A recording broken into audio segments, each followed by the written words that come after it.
malam untuk kita semua. Kita kembali untuk acara tanya jawab. Tahun ini kita adakan 2 kali ya. Yang kemarin di April. Waktu itu sejumlah pertanyaan tak dijawab ya, karena kita membatasi pada waktu hanya 1 jam. Waktu itu kita baru menggunakan Zoom ya. Jadi ada kekhawatiran kalau kelamaan nanti jemaatnya tidak tahan berlama-lama di Zoom. Tapi kita sudah gunakan Zoom 9 bulan, kita sudah sangat terbiasa. Jadi malam ini saya rasa kita bisa buat lebih panjang. Kita lihatlah sesuai dengan pertanyaan ada. Ya, saya usahakan jawab semuanya malam ini. Kalau memang perlu lebih panjang, ya kita usahakan lebih panjang sedikit. Tapi kalau pertanyaannya hanya sesuai dengan yang sudah masuk saja, mungkin tak butuh sampai agak lama. Jadi nanti sambil jalan, kalau seandainya ada yang ingin bertanya ya, kita bisa tanyakan juga. Yang sudah dikirim ke saya dari tadi malam dan siang hari ini saya hitung tadi sudah saya tabulasi ada 10 soal, ya, 10 pertanyaan. Baik ya, kita akan mulai dulu yang pertama.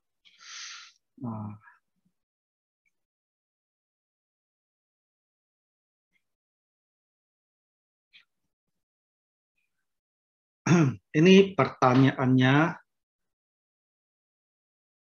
ini bacaan renungan harian ya, renungan Sabtu kita pada hari Minggu kemarin.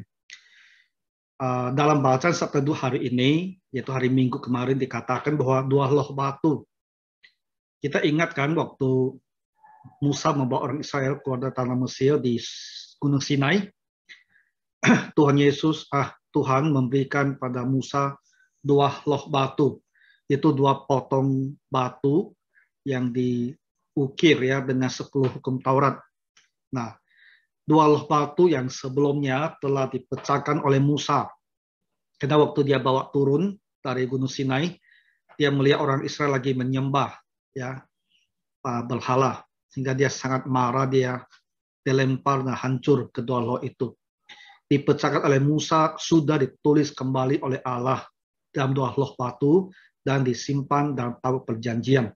Memang kemudian Musa naik lagi ke Gunung Sinai dan Tuhan membuat lagi ya 2 loh batu yang baru, dan merupakan kesaksian dalam beberapa angkatan. Apakah sekarang sudah tidak ada atau masih ada? Saya rasa pertanyaannya adalah apakah kedua loh batu itu masih ada atau tidak. Nah, tentang loh batu ini di kitab Ibrani pasal 9 ayat yang keempat ya, saya rasa ini yang jadi rujukan dalam renungan hari Minggu kemarin. Di Ibrani 9 pasal 4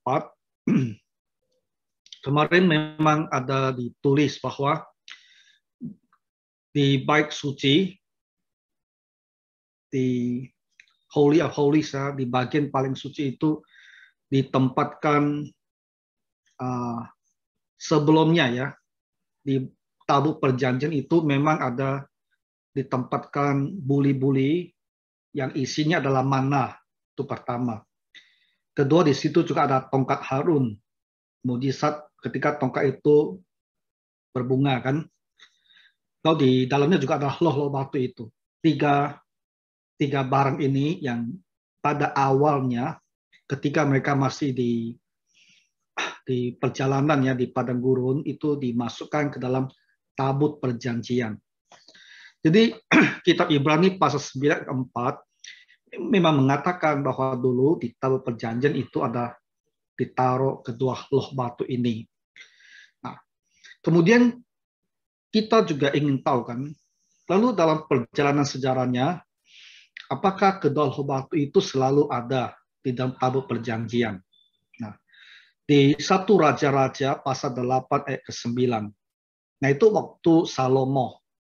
Ya, waktu Salomo mentahbiskan bait suci yang baru didirikan. Di situ ada dikatakan bahwa ketika mereka membawa tabut perjanjian itu untuk ditempatkan ke dalam bait suci, pada waktu itu di dalam tabut perjanjian itu yang ada hanyalah kedua loh batu.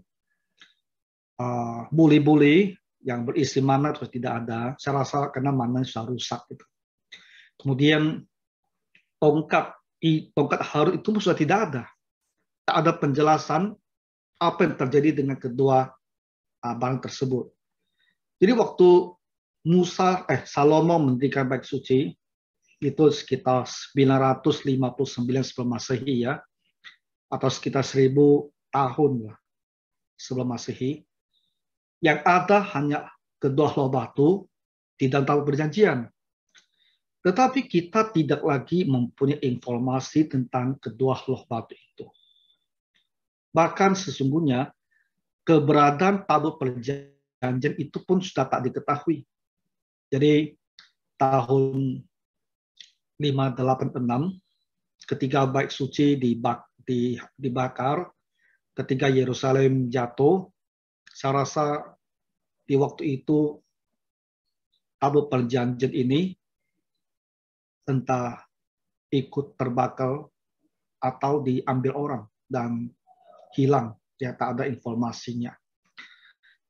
Desas-desusnya tabut perjanjian itu katanya itu ada di Afrika, tapi tak ada orang tahu persis. Ya, tak ada orang tahu persis. Nah, jadi saya rasa seiring dengan hilangnya tabut perjanjian, maka kedua loh batu yang tersimpan di dalamnya itu juga ikut hilang. Dan sampai sekarang memang tidak ada kabar. Apakah kedua loh itu masih ada atau bahkan sudah hancur. Oke, ini untuk Ibu yang bertanya ya. Barangkali ini saja yang bisa saya jawab. Lalu Ibu itu juga ada bertanya, dalam Mazmur terutama, kita sering membaca di ujung ayat-ayat ya, ada kata selah. Itu apa artinya?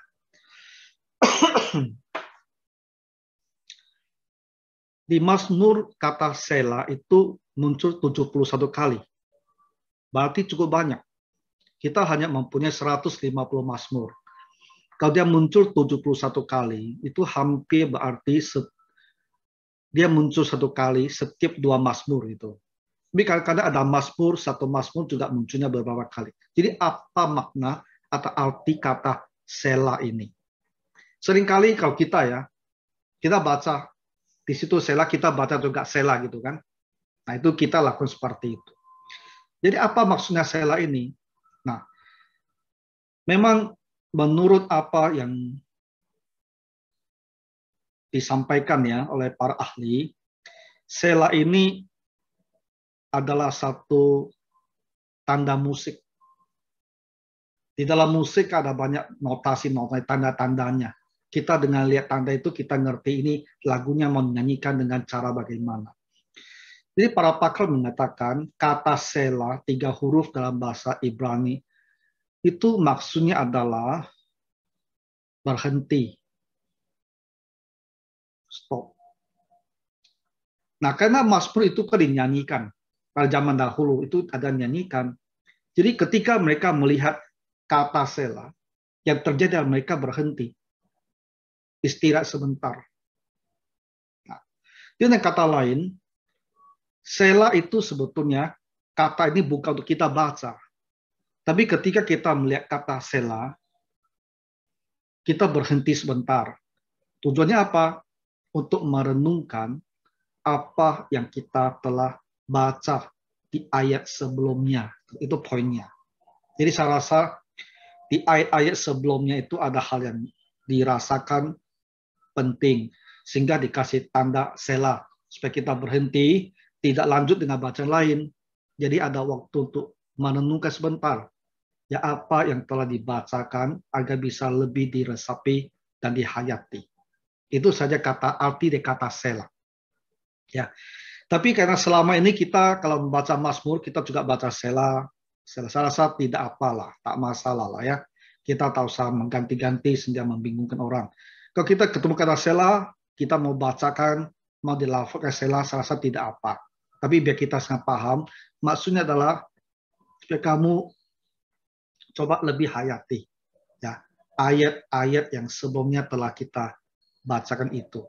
Itu adalah suatu tanda bagi kita untuk lebih memperhatikan apa yang barusan kita baca. Boleh ya, Bu? Ini untuk pertanyaan pertama. Saya mau lanjut lagi ke pertanyaan yang kedua.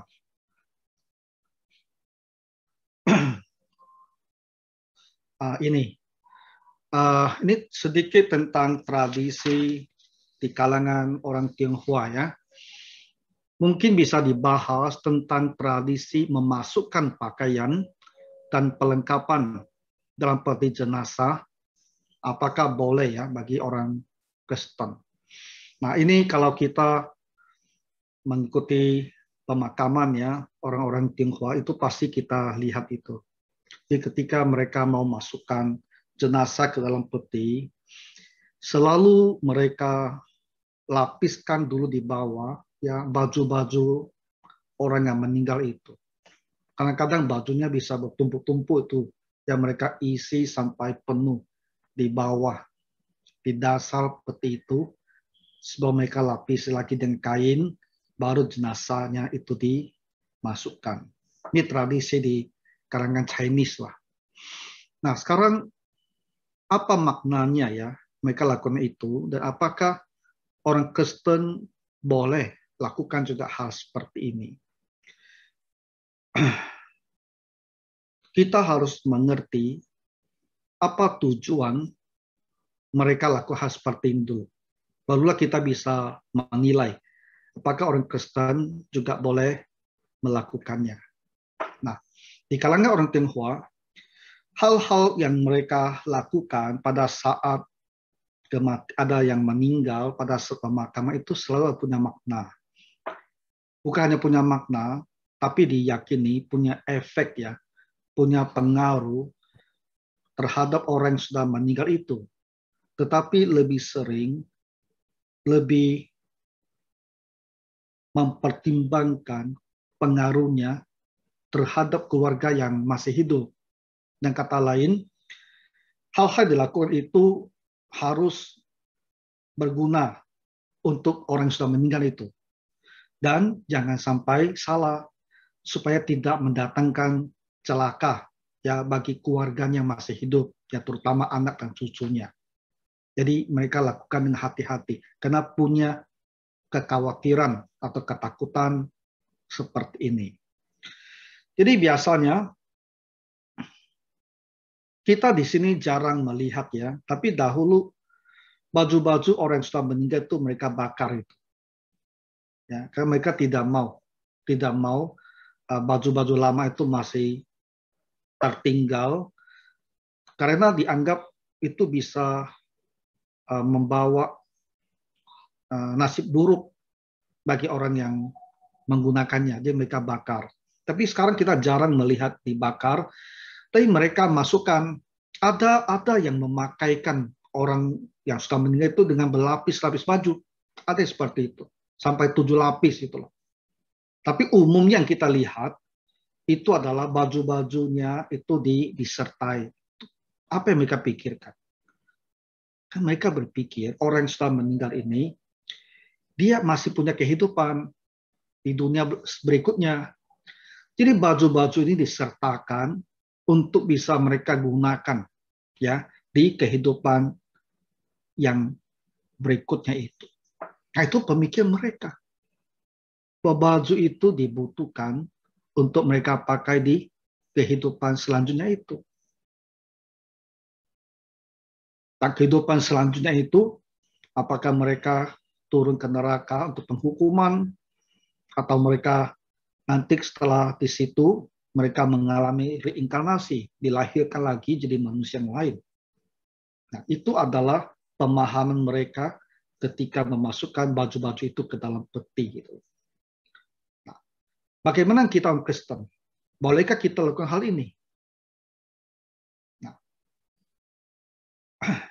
bagi kita orang Kristen, orang yang sudah meninggal di dalam Tuhan, rohnya itu sudah pergi kepada Tuhan, Bapa di surga.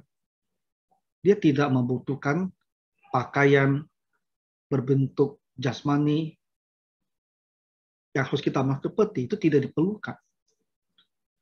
Kalau dia bukan orang percaya, dia pergi ke tempat hukuman, dia juga tidak memerlukan baju seperti ini. Jadi kita iman Kristen berbeda pemahaman tentang kehidupan mereka yang sudah meninggal. Oleh karena itu,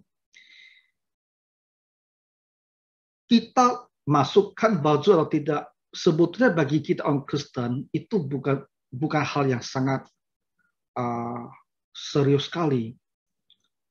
Umpamanya gini, karena baju itu pun saya rasa umumnya kita tidak pakai lagi. Jadi kita tentu juga harus mau taruh kemana baju-baju itu kan. Jadi kalau kita masukkan ke dalam peti, sekarang dikuburkan, sebetulnya tidak masalah. Karena sekalian kan kita daripada kita nanti mau dibawa ke tong sampah, kan rasanya lebih nggak enak lagi mau dibawa ke tong sampah. Jadi kalau dibawa langsung di dalam peti sekalian kuburkan, sebetulnya itu dari sisi perasaan kita ya, saya rasa itu barangkali lebih baik ya, sekalian dibawa kuburkan gitu. Tapi masalahnya apa? Masalahnya adalah orang-orang yang hadir di situ, yang menyaksikan, keluarga kita yang mungkin belum percaya Tuhan, dan mereka kan punya konsep ini, baju-baju ini untuk dia pakai nanti. Jadi kalau kita orang Kristen juga lakukan, dan bisa-bisa mereka berpikir bahwa kita orang Kristen juga mempunyai pemahaman yang sama seperti mereka, bahwa yang sudah meninggal butuh juga semua baju ini untuk dibawa ke sana gitu. Nah, jadi karena kita mau menghindari salah paham, maka kalau kita memang berada di lingkungan yang dengan banyak orang-orang Tionghoa yang masih berpikir seperti itu, ya baiknya kita orang Kristen tak usah lakukan lah hal seperti ini, biar tidak ada salah paham. Ya, tetapi kalau kita di lingkungan yang orang Kristen semua dan tak ada isu dengan salah paham, dan kita merasa daripada saya nanti entah mau ditaruh kemana baju-baju itu, saya sekalian bawa masukkan ke peti dari kubur, dan kita melakukan, saya rasa kita tak bisa bilang itu sesuatu hal yang salah, yang dilarang, yang tak boleh dilakukan. Saya rasa penjelasannya hanya begitu saja ya. Kalau ada yang mau bertanya tentang hari ini.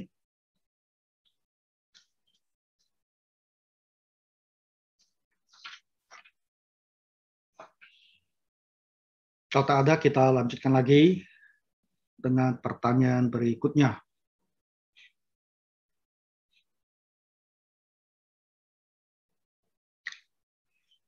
Bagaimana cara menghitung upah di surga, sedangkan kita ada di bumi? Nah, di dalam kitab suci memang ada banyak ayat-ayat yang berbicara bahwa Tuhan memberikan kita upah. Ada sesuatu yang Tuhan berikan sebagai respon terhadap apa yang kita lakukan dan bagaimana kita hidup. Contohnya kan Ibrani pasal 10 ayat 35. Nah di situ orang Kristen dinasihatin jangan lepaskan kepercayaanmu. Jangan jadi murtad. Kenapa? Karena besar upah menantiknya. Ya di tengah-tengah banyak ajaran-ajaran yang bertolak belakang. Firman Tuhan bilang kamu jangan jadi murtad. Jangan lepaskan iman kamu. Karena kalau kamu tetap percaya, di situ akan ada upah yang besar menanti kamu. Ibrani pasal 11 ayat 6 dikatakan bahwa Allah memberi upah kepada orang yang sungguh-sungguh mencari Dia. Matius pasal 10 ayat ke-11 Tuhan Yesus juga berbicara tentang upah. Dia katakan kalau kamu menyambut seorang nabi, kamu terima upah seorang nabi. Kamu menyambut sebagai orang benar, kamu menerima upah sebagai seorang yang benar. Di Korintus pasal 3 ayat 14 dikatakan pekerjaan Tuhan, pekerjaan kita yang tahan uji, akan diberikan upah. Jadi konsep bahwa ada upah diberikan kepada orang percaya karena sikap mereka, karena iman mereka, karena perbuatan mereka itu memang ada dalam kitab suci. Pertanyaan tadi adalah bagaimana menilai upah itu? Jawabannya adalah kita tak bisa menilai upah itu. Karena Alkitab sama sekali tidak menjelaskan upah seperti apa yang akan diberikan.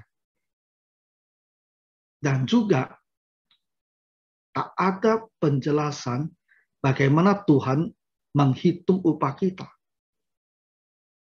Sikap seperti apa dapat upah apa. Pelayanan seperti apa dapat upah apa. Itu tak ada penjelasannya. Jadi kita tak bisa hitung. Nanti ketika kita sudah di surga, ketika Tuhan memberikan upahnya kepada kita, barulah kita tahu ya upah seperti apa yang saya terima, upah seperti apa yang diterima oleh saudara saya yang lain. Untuk saat ini kita tak bisa mengukur dan tak bisa menghitung. Yang penting adalah marilah kita hidup, kita melayani, karena Tuhan menjanjikan kita upah. Ya. Nah, dari orang yang sama juga punya satu pertanyaan lagi.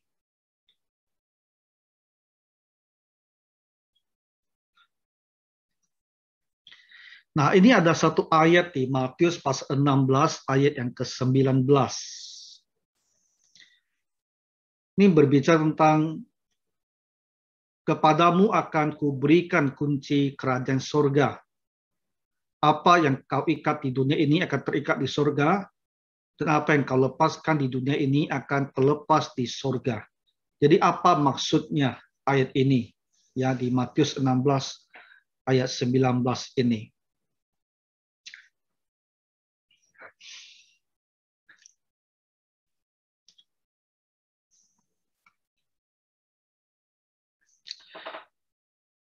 Pada masa Tuhan Yesus, mereka di kalangan orang-orang Yahudi memang ada kebiasaan untuk berbicara sesuatu yang diikat di dunia, ya sesuatu yang dilepaskan di dunia.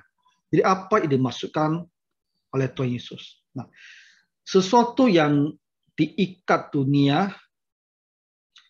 itu artinya sesuatu yang dilarang. Sesuatu yang dilepaskan artinya sesuatu yang diizinkan. Jadi sesuatu yang diikat artinya yang tak boleh dilakukan. Sesuatu yang lepas artinya sesuatu yang diizinkan. Jadi Tuhan Yesus bilang kepada Petrus ya dan kepada murid-muridnya bahwa mereka diberikan kuasa untuk mengikat dan melepaskan. Dan apa yang mereka ikat itu terikat di surga. Apa yang mereka lepas itu terlepas di surga. Apa maksudnya? Sebenarnya sederhana saja. Nah, jadi kepada Rasul Petrus dan murid-muridnya ini diberikan kuasa ya untuk mengikat, melarang, untuk melepaskan atau mengizinkan sesuatu hal.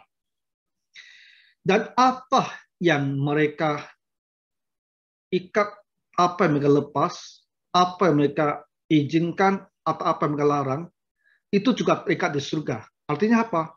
Artinya keputusan mereka itu mempunyai otoritas surgawi.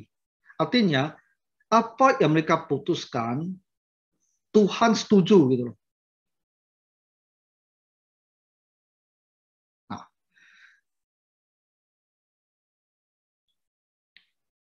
jadi kepada Petrus dan para rasul Tuhan berikan kuasa ini, mereka bisa mengatakan suatu hal, ini boleh, ini tidak boleh. Dan apa yang mereka katakan, Tuhan juga akan sepakat. Itu maksudnya. Lalu kita punya satu pertanyaan. Apakah ini berarti para rasul ini punya kuasa sedemikian besar sehingga mereka bisa membolehkan apa yang mereka mau dan melarang apa yang mereka mau? Jawabannya begini. Roh Kudus menolong mereka. Roh Kudus menolong mereka.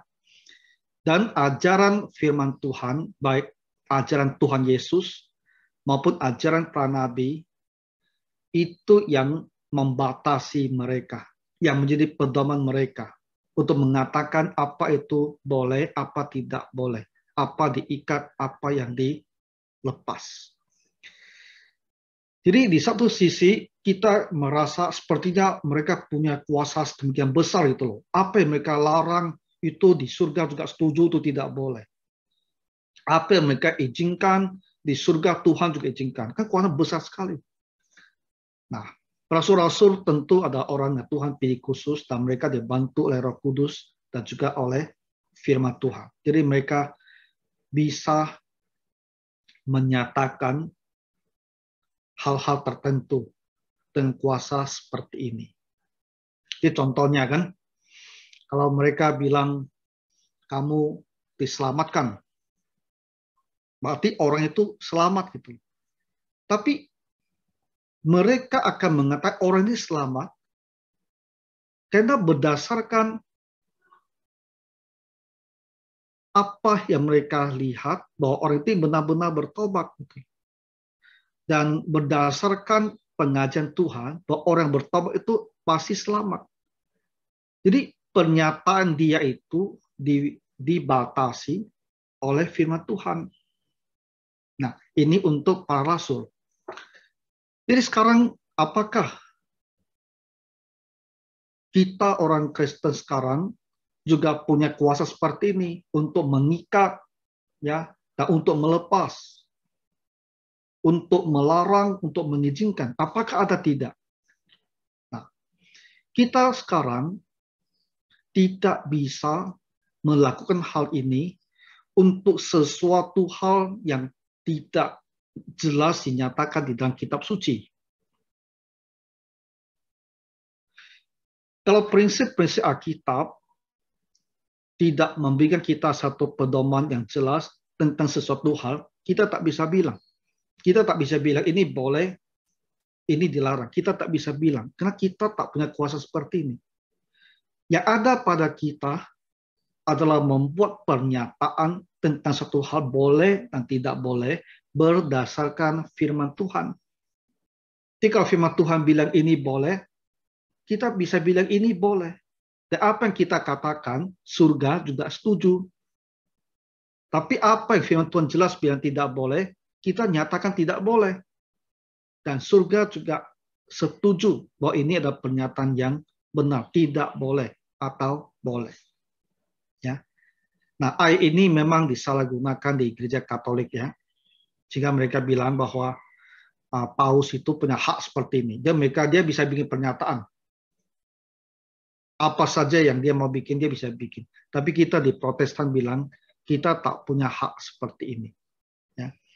Mengikat, melepaskan, mengizinkan, ya, itu semua sifatnya adalah deklaratif. Sifatnya adalah membuat pernyataan menurut apa yang diajarkan oleh kitab suci. Hanya sebatas itu saja. Apakah ada yang punya pertanyaan tentang hal ini?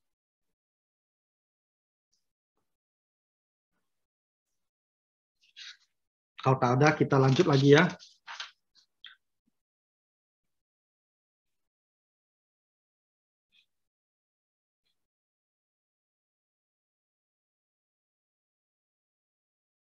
Nah, ini pertanyaan keempat. Di hari penciptaan, itu hari pertama maksudnya, diciptakan terang. Ya. Apa yang dimaksud terang di sini? Terang yang seperti apa? Karena terang yang sekarang ini dihasilkan oleh benda-benda penerang yang diciptakan pada hari yang keempat. Kejadian pasal pertama membicarakan tentang penciptaan alam semesta dan bumi dan segala sesuatu ada dalamnya. Nah, hari pertama dikatakan Tuhan berfirman, jadilah terang, kan? Jadilah terang. Tetapi di hari yang keempat dikatakan Tuhan menciptakan benda-benda penerang di langit. Nah, benda-benda penerang di langit yang jelas pertama itu adalah matahari, bulan yang memantulkan cahaya matahari, dan bintang-bintang juga merupakan sumber terang sendiri. Jadi ini sudah menjadi sebuah pertanyaan dari abad, saya rasa dari abad kedua, ketiga sejarah gereja. Jadi saudara yang, saya tidak tahu siapa yang bertanya ya, karena ini dikirim ke saya lewat komisi, jadi tak disebut siapa namanya. Jadi tidak apa. Ini bukan pertanyaan pada masa sekarang. Ini ada pertanyaan sudah berlangsung 2000 tahun. Karena yang terang kita sekarang kan terang dari matahari. Jelas itu ada matahari. Dan di waktu-waktu tertentu ada terang dari bulan. Dan di kejauhan kita selalu melihat ada terang dari bintang-bintang. Ini adalah sumber terang yang diciptakan pada hari yang keempat. Tapi hari pertama dikatakan Tuhan ciptakan terang. Sehingga selalu ada satu kesan bahwa ada dua kali penciptaan terang. Jadi terang yang pertama, terang di hari pertama itu ada terang apa? Saya rasa inilah pertanyaannya. Nah, kita lihat sekarang, saya mau bantu kita lihat ya beberapa pandangan sepanjang sejarah gereja tentang apa sesungguhnya terang di hari yang pertama ini. Di abad kedua ini, ada seorang bernama Tertullianus. Ini adalah kita sebut sebagai bapak gereja. Sangat awal sekali ya. Dia hidup lahir tahun 155 Masehi. Dia bilang,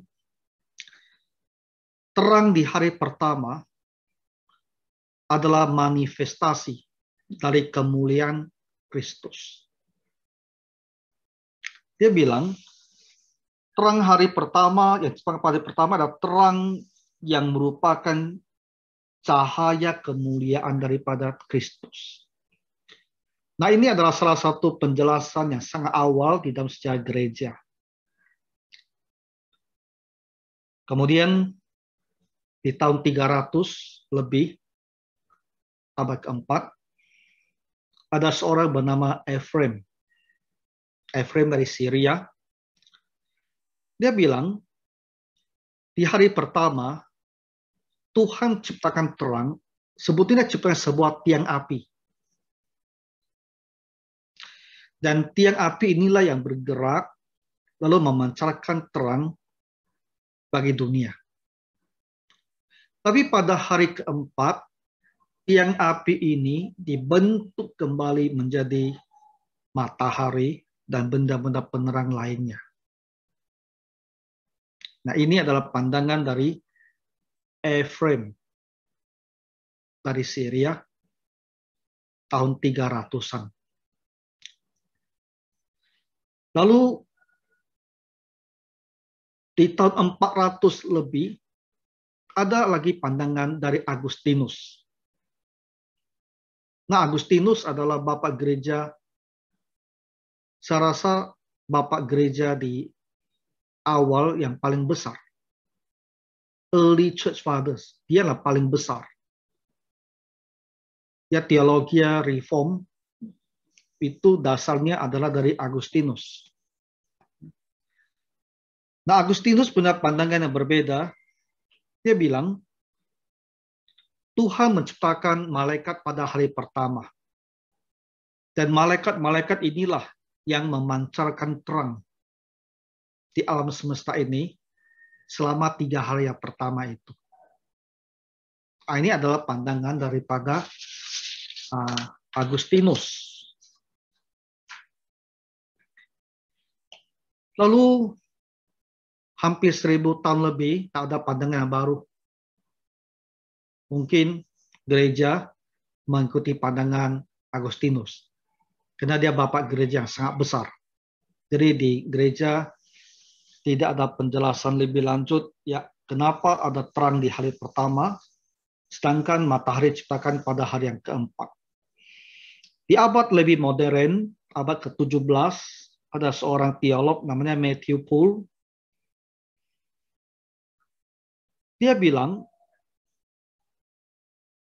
terang itu adalah awan, adalah sebuah awan besar yang bergerak mengelilingi bumi. Di hari keempat, awan ini berubah menjadi matahari. Jadi, pandangan dia itu mirip-mirip dengan Ephraim dari Syria tadi. Di abad modern ya, abad ke-20 ini ada seorang teolog, dia bernama John Whitcomb. Nah ini salah satu dari, dia adalah profesor ya, yang sangat penting, sangat besar di Grace Theological Seminary. Dan dia menulis satu buku tebal, namanya Global Flood. Air bah dunia. Dia itulah tokoh yang sangat-sangat penting ya untuk membela ajaran Alkitab bahwa air bah itu berlangsung di seluruh dunia, bukan hanya di daerah Mesopotamia itu saja. Profesor John Whitcomb dari Grace Seminary, dan dia juga beberapa kali mengajar di FEBC ya di tahun 80-an. Lalu tahun lalu beliau meninggal. Karena dia adalah seorang di abad modern ini, dan dia juga menulis, dia adalah seorang yang belajar geologi ya, dan dia juga bekerja sama dengan para ilmuwan ilmu pengetahuan alam ya. Jadi dia punya pandangan yang lebih mungkin secara saintifik bisa lebih terima. Dia bilang sebetulnya yang hari pertama itu bisa kita sebut sebagai proto-sun. Proto itu kan sesuatu yang di awal ya, suatu tipe sebelum aslinya dibuat gitu loh. Itu namanya prototype. Jadi dia bilang 3 hari pertama itu ada semacam sumber terang yang sifatnya hanya sementara, yang nantinya menjadi berubah menjadi matahari. Nah, itu ada pandangan dari John Whitcomb. Jadi Bapak Ibu, apa yang mau saya katakan adalah pada dasarnya kita tidak mempunyai satu kepastian apa sesungguhnya terang di hari yang pertama ini. Sejumlah kalangan memang ada mengatakan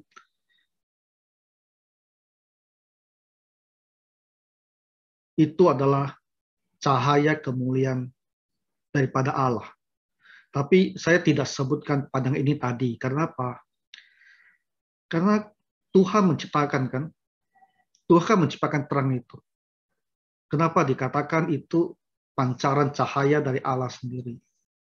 Nah, itu sesuatu yang dipikirkan lama lah untuk diterima.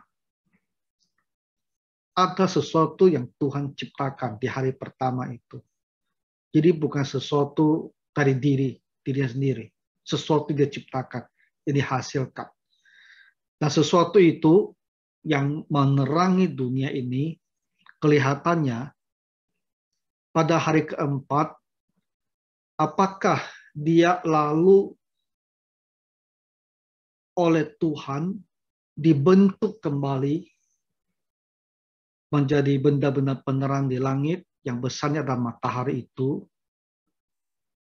dan yang lain-lain sumber terang yang lain ada di tata surya kita,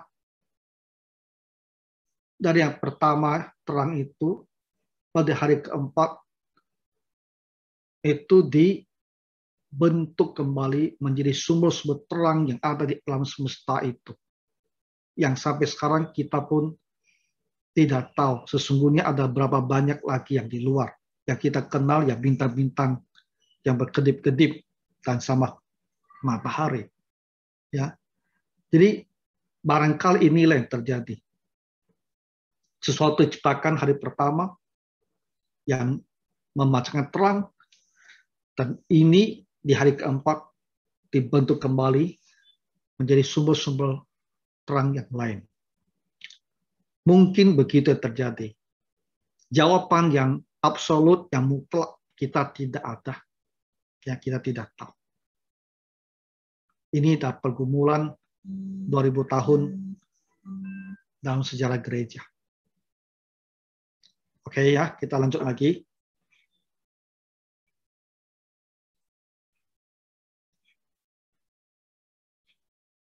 Di soal yang kelima. Soal kelima panjang ceritanya. Ini pada kehidupan orang Kristen. Dalam iman Kristen, kita diajarkan selalu bersyukur untuk segala hal yang kita miliki atau punyai. Bagaimana ketika kita sebenarnya mampu mendapatkan lebih banyak? Kalau kita berikan usaha yang lebih, apakah salah jika kita yang diajarkan untuk bersyukur, tapi merasa sulit karena berpikir bisa melakukan lebih dari hal ini? Apakah salah kalau kita begitu? Kayak saya mau lebih dari ini, dan saya tahu kemampuan saya bisa untuk mendapatkan itu. Apakah sikap seperti ini salah? Biasa jelaskan maksudnya ya. Dia bilang begini, kita orang Kristen diajarin harus bisa bersyukur. Ya, artinya merasa cukuplah, merasa puaslah dengan apa yang sudah diperoleh, yang sudah dicapai. Tapi dia bilang, aku sih merasa mampu lebih daripada ini. Kalau saya berjuang lebih keras lagi, saya bisa mempunyai pencapaian lebih tinggi. Tapi apakah ini menjadi salah? Bukankah saya harus cukuplah dengan apa yang sudah ada, bersyukur untuk apa yang sudah ada? Kenapa masih mau juga mencari yang lebih banyak? Kenapa masih mau juga berusaha lebih tinggi lagi? Saya rasa itu pertanyaan dia. Betul tak? Pertanyaan siapa ini? Oke, begini.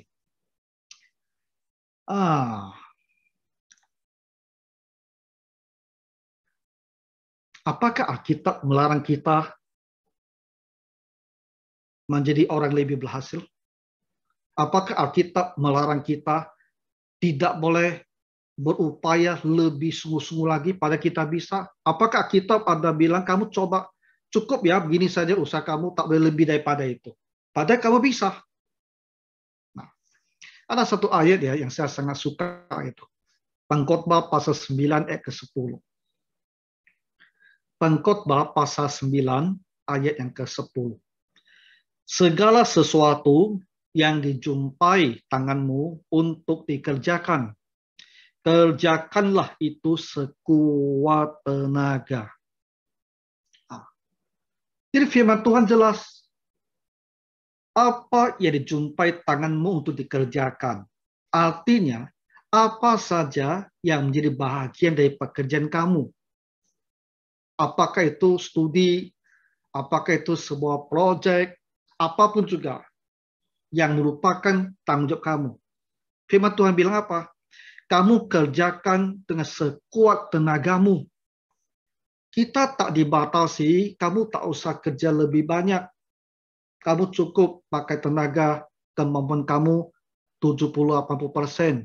Kita tak diajarkan seperti itu. Tapi diajarkan untuk bekerja sekuat tenagamu. Harus berikan yang terbaik.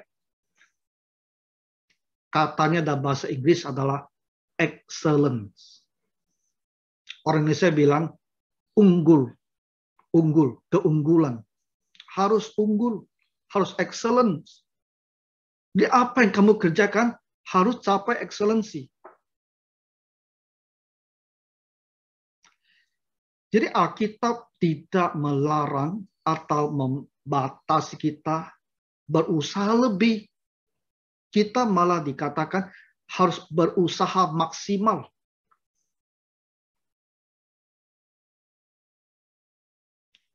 Nah, sekarang kita lihat ke kondisi nyata dalam diri kita.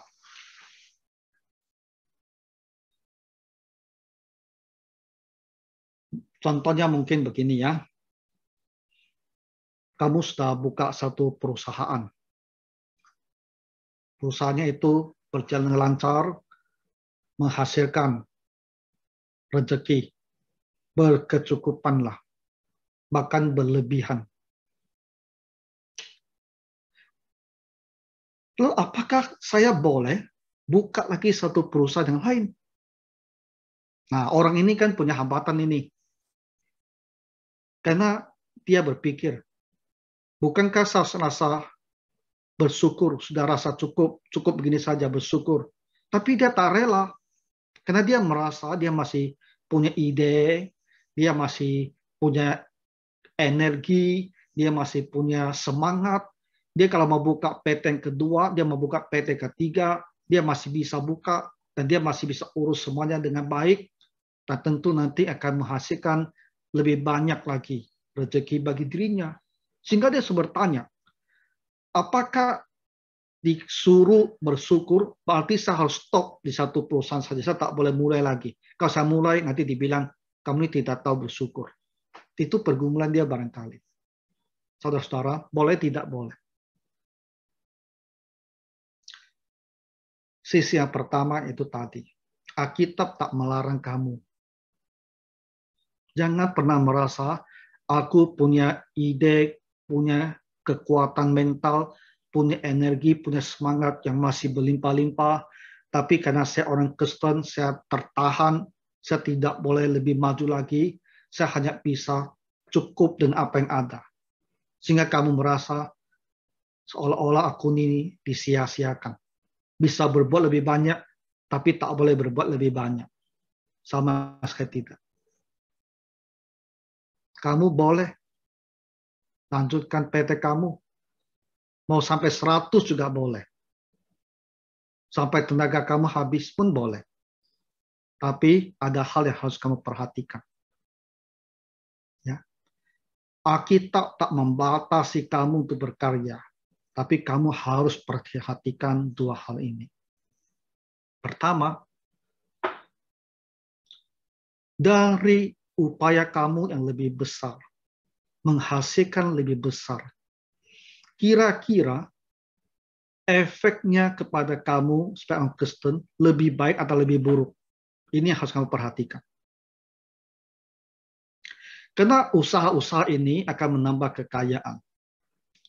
Dengan kamu menjadi semakin kaya, hubungan kamu terhadap Tuhan itu akan membaik atau memburuk. Itu harus kamu pertimbangkan pertama-tama. Amsal pasal 30 ayat 8 dan 9. Apa dikatakan di situ? Amsal 30 ayat 8 sampai 9. Orang ini berdoa. Dia bilang, Tuhan jangan buat aku miskin.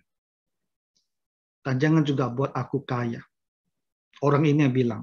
Kenapa dia bilang seperti ini? Dia bilang, jangan buat aku miskin. Kalau aku miskin, nanti aku mencuri. Mencemarkan nama Tuhan. Orang yang beriman, mencuri, berbuat kesalahan. Nama Tuhan jadi jelek. Jangan jadi aku seperti itu. Jangan buat aku kaya juga. Supaya jangan aku kaya, aku makan sampai kenyang, lalu aku jadi sombong. Aku bilang ini semua hasil aku. Siapa itu Tuhan? Nah, Amsal 30, saya parafrase tadi. Tentu tidak persis kata-kata seperti itu. Tapi itu maksudnya. Jadi kamu harus berpikir, memang kamu punya energi, bisa buka banyak usaha, bisa melakukan banyak hal. Tapi setelah kamu sampai ke situ, apakah kamu akan jadi orang yang tinggi hati dan merasa ini semua karena aku mampu? Dan kita mulai menyombongkan diri. Tanpa Tuhan pun aku mampu. Kalau ini yang terjadi, sekalipun kamu memanfaatkan seluruh kekuatan diri kamu, pada akhirnya secara rohani itu berakibat buruk. Kalau demikian kondisinya lebih bagus, kamu punya satu perusahaan saja, ya, dan hidup dengan rendah hati di hadapan Tuhan. Tak usah jadi orang kaya. Kalau kita adalah tipe orang yang tak boleh kaya, karena kalau kaya kita sombong. Tak usah kaya, karena itu malah merusak kita. Nah, jadi kamu pertimbangkanlah. Kalau kamu semakin maju, efeknya terhadap kamu baik atau tidak baik. Kalau kita yakin, saya bisa baik, saya tetap akan baik, ya maju aja, lanjutkan. Gunakan energi yang ada pada diri kamu. Oke, ini yang pertama. Kedua, kita harus selalu ingat, setiap hal yang mau kita kerjakan lagi, setiap PT yang mau kita bangun lagi, itu contohnya ya, itu membutuhkan waktu. Dia akan membutuhkan pikiran kita. Dia akan membutuhkan usaha kita.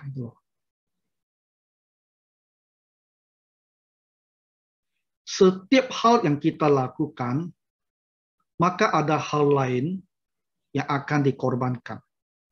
Selalu begitu. Jadi kita harus bertimbang, oke, saya punya kekuatan, saya masih sehat, saya pikiran segar, saya punya semangat, saya mau buka PT lagi. Nah, kamu harus ingat, waktu kamu bangun PT 1, bangun PT 2 lagi, bangun PT 3 lagi, apa yang terjadi? Lebih banyak waktu kamu pakai ke sana, lebih banyak pikiran kamu pakai ke sana. Nah, waktu kita kalau pakai di sana, tak bisa dipakai di tempat lain. Kemampuan mental kita, kalau dipakai untuk mengurus perusahaan, tak bisa pakai tempat lain. Kan kita capek. Tahu tidak? Karena harus ingat, setiap hal yang dilakukan, kita akan memakan energi kita. Kita kan jadi capek. Ya. Contoh paling sederhana, kamu tak bisa bilang malam hari aku mau nonton 3 episode, lalu aku masih mau baca Alkitab. Itu udah sulit. Karena setelah kamu nonton 3 episode, kamu udah capek mentalnya. Nggak bisa lagi baca Alkitab. Itu contoh. Setiap hal akan butuh makan waktu kita, akan makan mental, tenaga mental kita. Jadi, kita harus pertimbangkan. Kalau aku maju lagi, buka lagi toko ini, buka perusahaan ini, kehidupan saya sama Tuhan bagaimana? Waktu saya untuk Tuhan bagaimana? Waktu saya beribadah kepada Tuhan bagaimana? Waktu saya Sabtu kepada Tuhan bagaimana? Waktu saya melayani Tuhan itu bagaimana?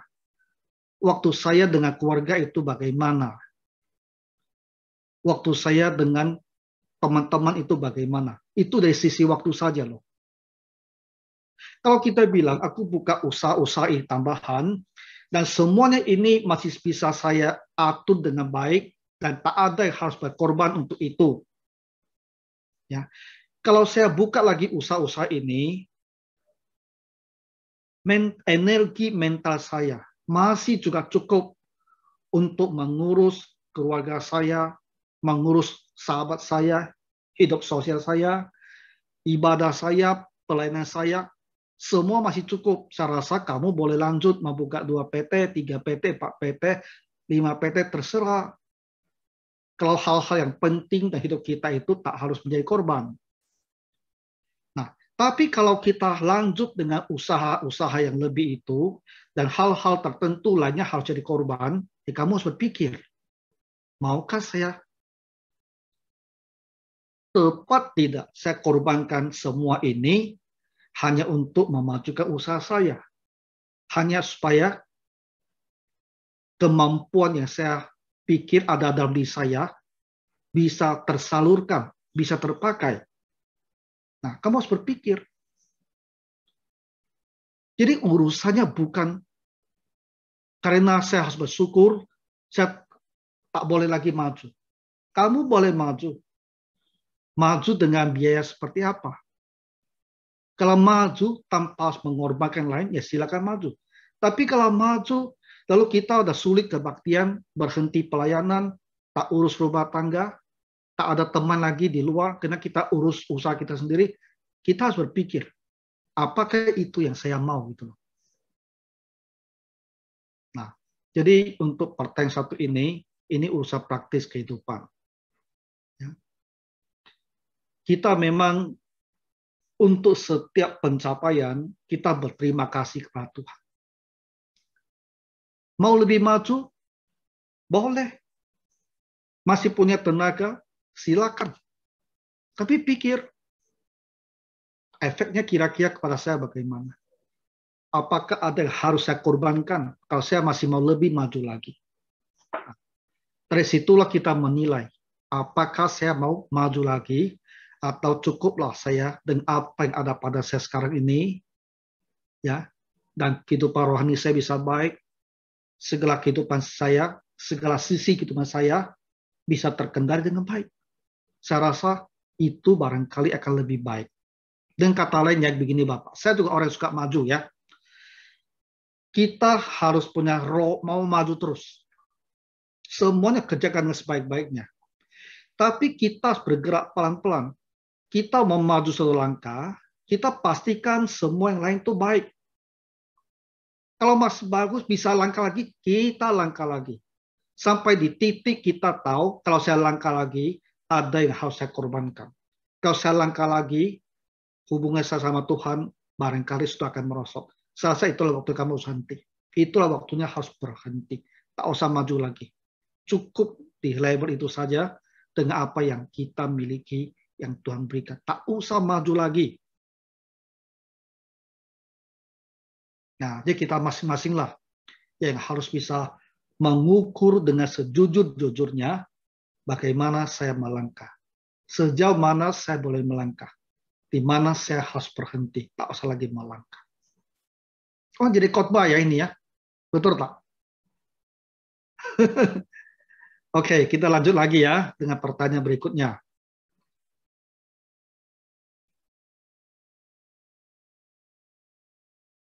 Nah, pertanyaan yang keenam. Apakah menderita bagi Kristus akan selalu menjadi bagian dari kehidupan orang percaya?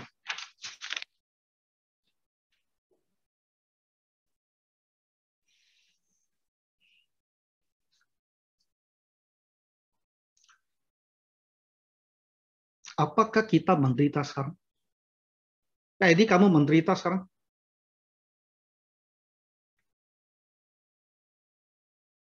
Ya. Maksudnya menderita gimana, Pak? Ya, menderita kurang uang, iyalah, Pak. Apakah orang Kristen istilahnya pastilah hidupnya menderita terus? Tuhan Yesus memang bilang ya, kalau kita yang mau mengikuti dia akan menderita itu. Tapi dalam arti apa menderitanya? Menjadi orang Kristen tidak berarti kita itu harus sakit-sakitan. Nah, kita harus hidup bermiskin-miskinan. Kita harus hidup sebagai orang yang dihina-hina orang. Menderita sekali saya. Barulah saya pas gitu loh di dalam Kristen. Bukan begini, jangan salah paham.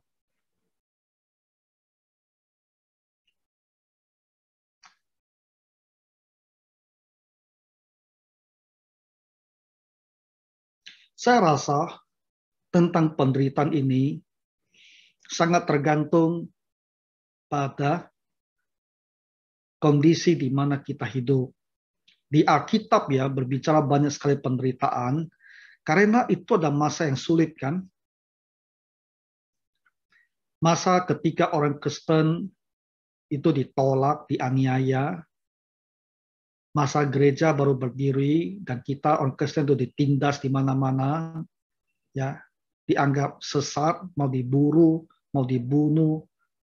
Itu ada kondisi abad pertama sampai abad yang ketiga. Sehingga kita banyak sekali membaca tentang penderitaan dan kitab suci. Karena orang Kristen memang sangat tertekan, sangat tertindas.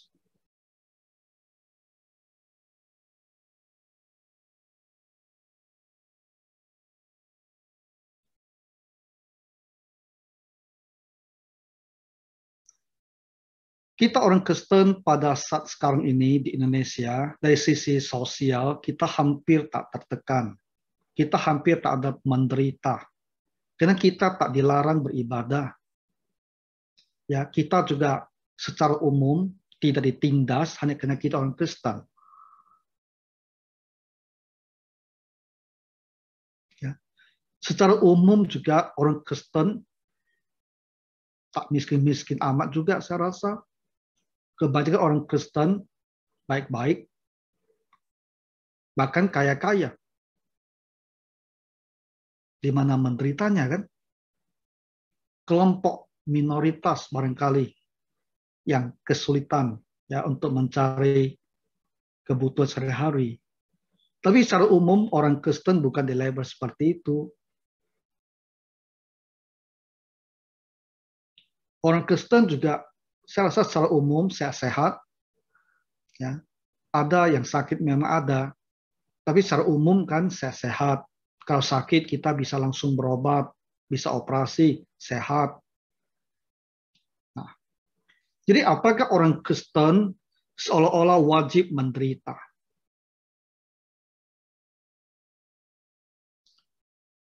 Makanya saya bilang sangat tergantung pada situasi dan kondisi di mana kita berada. Kalau saat ini kita di Afghanistan, saya rasa kita bisa bilang aku menderita sekali. Ya mungkin kita lagi diburu, lagi dilarang beribadah, mungkin.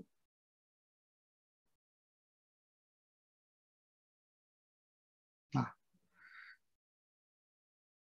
penderitaan kita itu sangat tergantung pada situasi dan kondisi. Umumnya tak banyak penderitaan lah. Jadi ada kalanya memang ini case by case, kasus per kasus. Ya ada orang mungkin karena mertuanya bukan orang percaya, dia merasa sulit sebagai orang Kristen.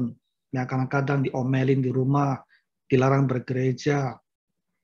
Kadang-kadang mungkin dihina-hina karena jadi orang Kristen, terutama waktu rumah lagi mau sembahyang berhala.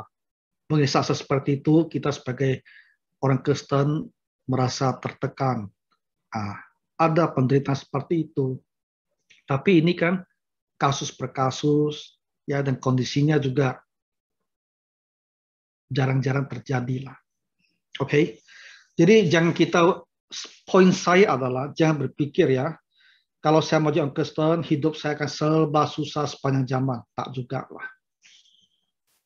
Tapi ada waktunya kita mungkin harus menderita. Kalau untuk Tuhan Yesus kita harus menderita, ya kita siap untuk menderita. Dan menderita itu menjadi kemuliaan bagi Tuhan gitu.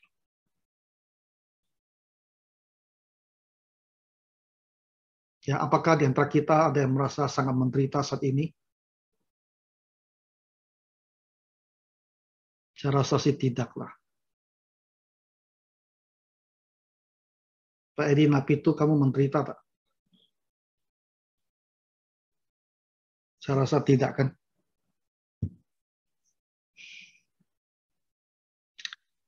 Oke, kita lanjut ya.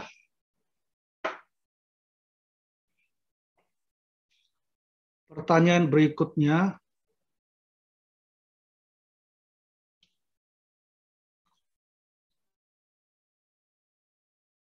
Ini dia. Panjang sekali ya. Dulu ada yang bilang kepada saya bahwa untuk bisa menjalankan misi Tuhan, sebaiknya hamba Tuhan tidak menikah. Dia kebetulan seorang Katolik, tapi dulu saya menolak mati-matian.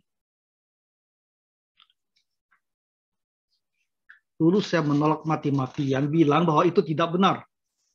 Tapi beberapa minggu yang lalu mendengar khotbah Bapak Pendeta yang juga mengatakan bahwa memang sebaiknya hamba Tuhan tidak menikah supaya lebih efektif dan fokus. Apakah dengan demikian berarti pemikiran Katolik hal ini adalah benar?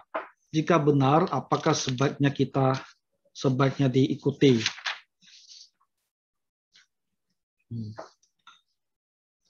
Di Katolik memang para pastor ya, romo dan juga para biarawati, mereka diwajibkan hidup membujang.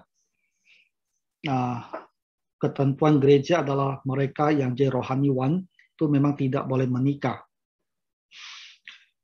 Memang beberapa minggu lalu waktu saya membicarakan tentang kedua belas murid yang diutus, kita mengatakan bahwa untuk efektif melayani memang sebaiknya tidak menikah.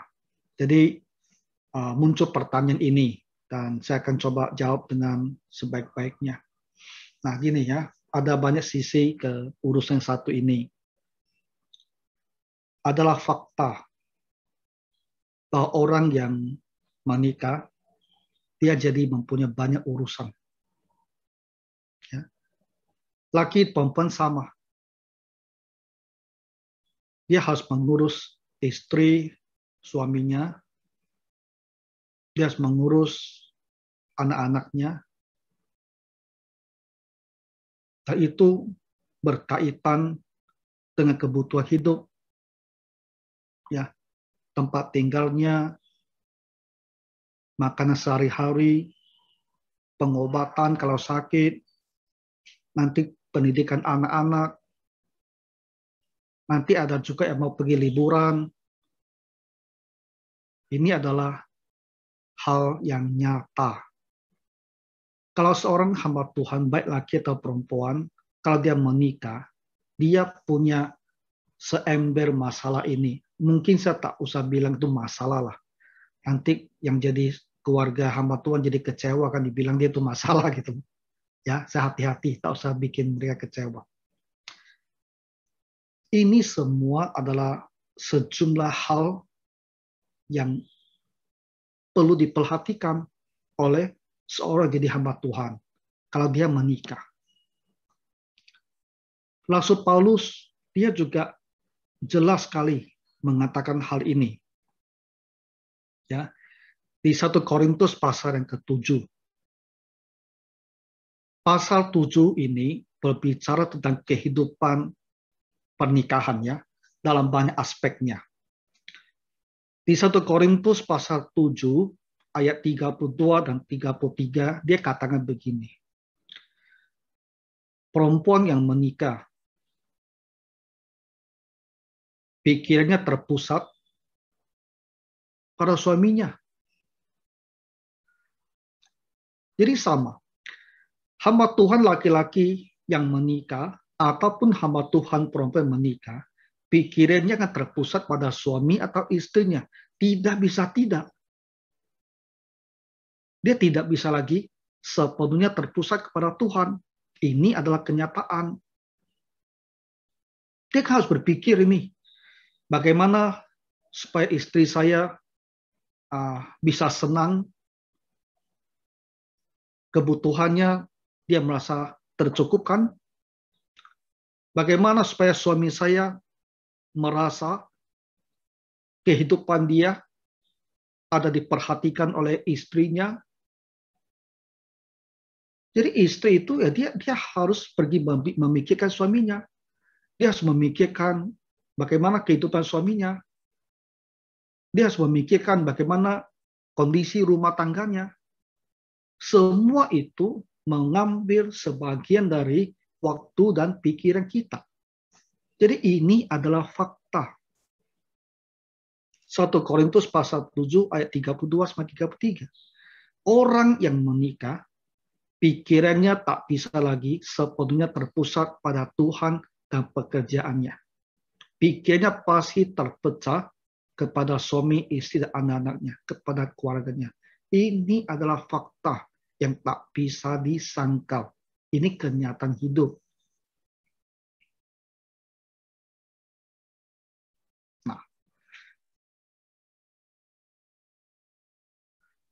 buruk-buruknya lagi, kehidupan keluarga itu ada kesulitan, ada masalah, dan kesulitan itu memenuhi pikiran kita. Siang malam yang kita pikirkan adalah kesulitan kita itu. Bukan lagi pelayanan dipikirkan. Ini juga adalah suatu fakta yang bisa saja terjadi. Jadi walaupun kita statusnya hamba Tuhan, tapi yang kita pikir, yang kita kerjakan bukan lagi pekerjaan Tuhan, tapi urusan rumah tangga kita.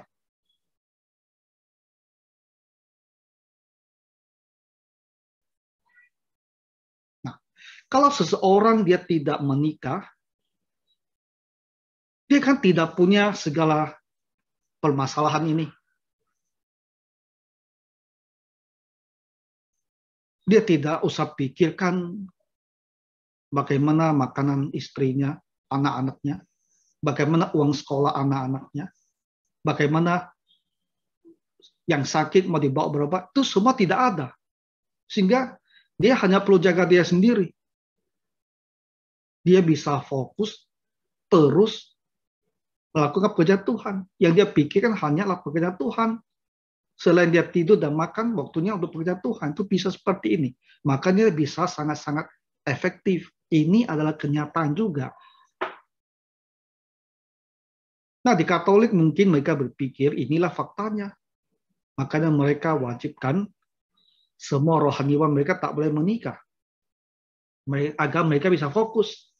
Pikir tidak berpecah-pecah kemana-mana. Tak ada urusan-urusan duniawi yang harus mereka atasi, yang seolah-olah menyita waktu dan pikiran mereka. Ini adalah fakta.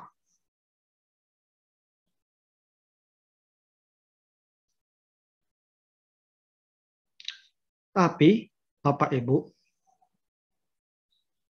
walaupun hidup bujangan dari sisi waktu dan tenaga pikiran bisa sangat efektif dalam pelayanan, tetapi ada masalah. Bukan semua orang bisa seperti ini. Matius pasal 19, ayat 12 dan 13 berbicara tentang orang yang tidak menikah karena kerajaan Tuhan. Korintus 7 ayat 7 mengatakan orang yang punya karunia. Setiap orang punya karunia berbeda-beda. Tapi 1 Korintus 7 ayat 7 implikasinya dalam konteks itu adalah orang yang punya karunia hidup sendiri. Dan tidak setiap orang punya karunia untuk hidup sendiri. Saya kasih tahu bagaimana ciri-ciri orang yang tidak punya karunia hidup sendiri, ya, supaya kamu bisa mengukur diri sendiri. Kalau kamu adalah orang yang gampang jatuh cinta, kamu tak punya karunia hidup sendiri. Oke? Kalau kamu bertemu dengan seorang laki-laki dan perempuan, kamu udah mudah sekali tertarik sama orang itu. Kamu itu tak punya karunia hidup sendiri. Jadi jangan menipu diri sendiri itu.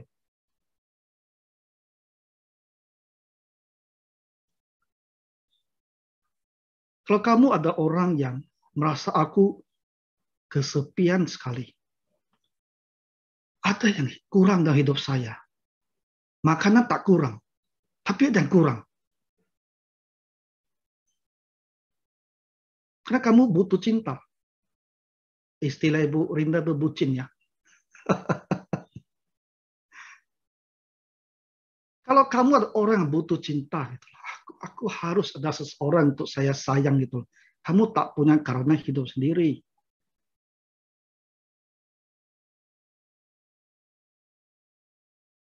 Itu dari sisi emosi.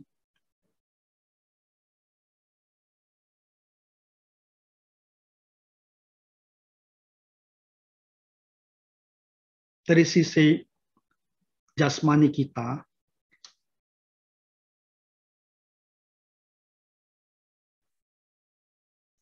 setelah kita akhir balik ya, dan kita selalu mengalami dorongan seksual. Saya rasa kita itu bukan orang yang punya karunia hidup sendiri lah. Okay. Nah, sebaliknya orang yang punya karunia hidup sendiri itu bagaimana? Orang ini dia walaupun tidak mempunyai pacar, tidak mempunyai istri, dia tak terganggu gitu. Kurangnya hal pacaran atau istri itu tidak mengganggu pikiran dia, ya, tidak mempengaruhi dia. Dia tetap bisa berfungsi optimal gitu loh.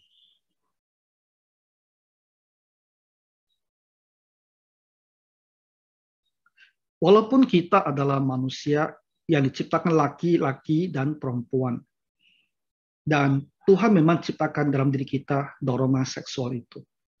Tapi dia ada orang yang karena pikirannya fokus pada Tuhan, hal itu tidak mempengaruhi dia. Nah, ini orang yang mempunyai karunia hidup sendiri. Jadi dia tanpa seorang teman hidup, dia tak ada isu apa-apa secara emosional atau secara fisik. Dan dia bisa bekerja, bisa berfungsi dengan wajar gitu. Nah, itulah orang yang mempunyai karunia hidup sendiri. Nah, jadi sekarang kita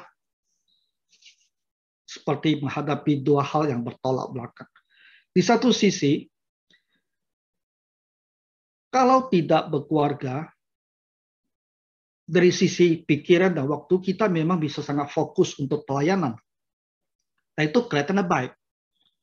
Tapi kalau kamu ada orang tidak punya karunia hidup sendiri, nanti kamu punya waktu yang sangat banyak, tapi pikiran kamu akan sangat-sangat terganggu sekali. Sangat-sangat terganggu sekali.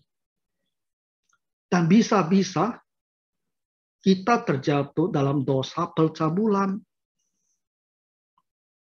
Bukan perzinahan, karena kita tak menikah. Tapi dosa percabulan.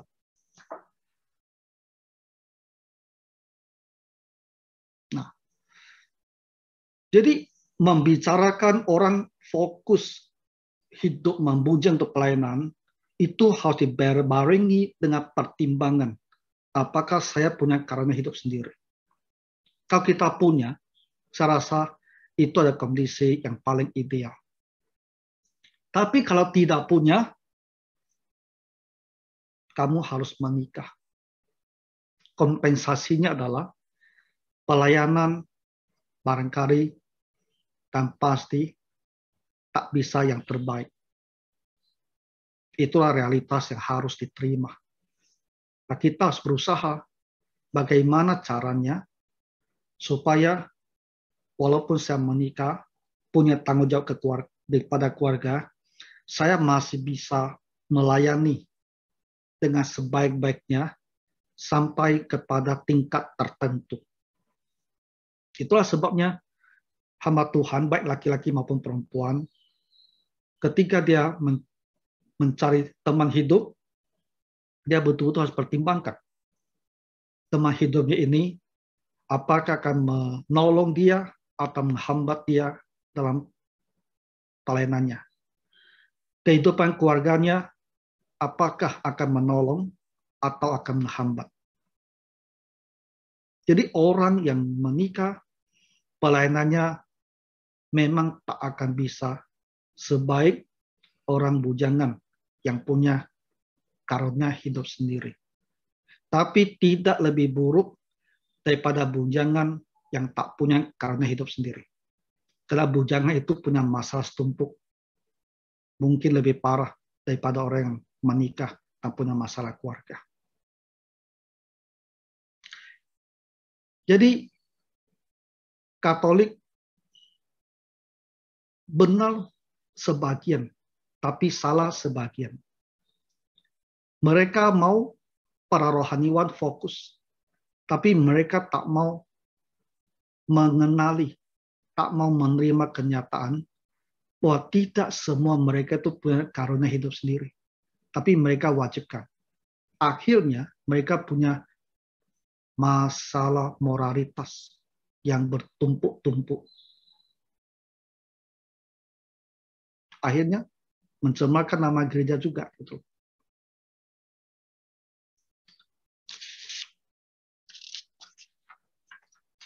Jadi itulah yang bisa sampaikan ya tentang hamba Tuhan. Apakah mau hidup sendiri atau mau menikah? Itu harus dipertimbangkan. Boleh ya? Kita lanjut lagi.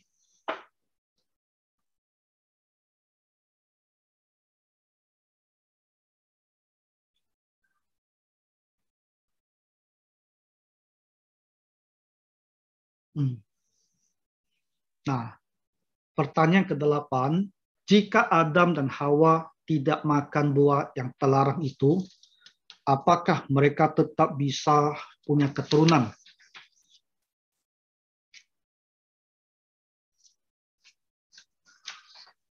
Ini pertanyaan gampang sekali jawab. Ya, tak perlu saya khotbah panjang-panjang lah. Kita hanya perlu kembali ke Kejadian pasal 1 ayat 28. Nah, pasal 1 kan manusia belum jatuh ke dalam dosa ya, belum makan buah terlarang itu. Di Kejadian 1 ayat 28, Tuhan berkata kepada Adam dan Hawa, beranak cuculah dan bertambah banyaklah, penuhilah bumi. Jadi ketika manusia belum berdosa, perintah untuk mempunyai keturunan itu sudah diberikan.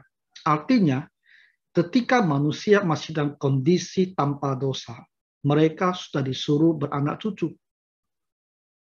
Jadi, kalau mereka tak makan buah itu, mereka tetap bisa mempunyai anak dan cucu. Ya. Jadi, makanya kita katakan, perkawinan itu sesuatu yang kudus. Di Katolik lain ya, Katolik menganggap bahwa persetubuhan itu sesuatu yang harus dihindari karena dianggap berdosa. Tapi boleh dilakukan demi untuk keturunan saja gitu. Demi karena harus ada keturunan. Tapi di Protestan kita tak melihat seperti ini. Karena mempunyai anak itu bukan satu hal yang berdosa. Perintah itu diberikan ketika manusia masih belum berdosa. Oke, kita lihat lagi bagian kedua dari pertanyaan tadi. Mengapa dalam doa kita tidak sebut Roh Kudus? Padahal Roh Kudus termasuk dalam Tritunggal. Saya rasa maksudnya adalah, kenapa dalam berdoa kita tidak berdoa kepada Roh Kudus? Kita sering menyebut Roh Kudus waktu berdoa, tapi kita tidak mengarahkan doa itu kepada Roh Kudus. Nah, Alkitab jelas sekali memberikan contoh bahwa kita berdoa kepada Allah Bapa. Ya. Dan Alkitab juga memberikan kita contoh ketika doa kita itu diarahkan kepada Tuhan Yesus. Contohnya di Kisah pasal yang ke-7, ayat 9 sampai 60, ketika Stefanus yang dilempari batu sebelum dia meninggal, dia kan berdoa, oh, Tuhan Yesus. Dia sebut nama Tuhan Yesus. Jadi doanya diarahkan kepada Tuhan Yesus. Nah, tetapi di dalam kitab suci tak pernah ada satu kali pun doa itu diarahkan kepada Roh Kudus. Tak ada ayat bilang, oh Roh Kudus tolong kami, itu tidak ada. Doa ditujukan kepada Bapa, doa ditujukan kepada Tuhan Yesus, tidak ada doa ditujukan kepada Roh Kudus. Yang ada adalah kita harus berdoa di dalam Roh Kudus. Artinya doa kita ini dipimpin, diarahkan oleh Roh Kudus. Roh Kudus menolong kita berdoa. Itu yang ada. Nah, jadi kita tidak tepat ya kalau kita bilang, Bapa Surgawi, tolong aku hari ini, Tuhan Yesus berkatilah aku ini, dan Roh Kudus datanglah dan penuhi aku. Itu tidak tepat doanya. Karena doa tidak diarahkan kepada Roh Kudus. Nah, Bapa, Anak, dan Roh memang benar ada setara dalam substansi mereka, dalam hakikat mereka, dalam kuasa mereka, dalam kemuliaan mereka. Itu adalah benar. Setara. Tapi Alkitab tidak memberikan kita contoh doa dengan memanggil Roh Kudus. Kita bisa berdoa kepada Bapa, berdoa kepada Anak, supaya kita ditolong oleh Roh Kudus. Supaya kita dipimpin oleh Kudus. Ya, supaya kita diiluminasi, diberi terang oleh Roh Kudus. Boleh. Tapi doa kita dimohonkan kepada Bapa dan Anak. Supaya Roh Kudus berbuat sesuatu untuk kita. Tapi doa tidak diarahkan kepada Roh Kudus. Makanya di karismatik dalam hal ini mereka salah sekali. Mereka selalu berdoa kepada Roh Kudus. Nah, jadi kita ada orang dengan satu kitab, yaitu kitab suci kita.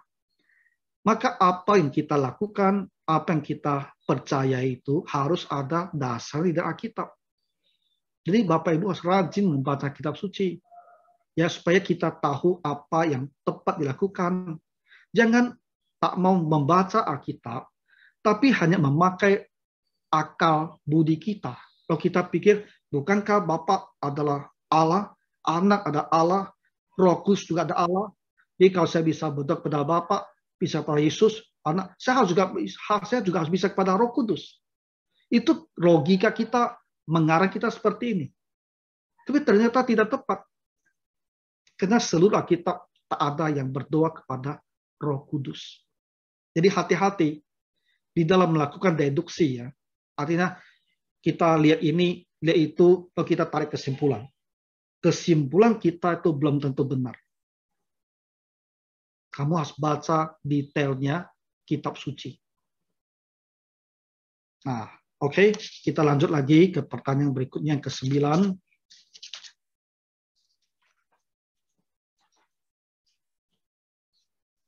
Oke, ini apakah kita berdosa kalau menyanyikan lagu karismatik kontemporer ya? Apa baiknya yang dilakukan? Apakah benar-benar tidak bisa menyanyikannya dan semuanya salah?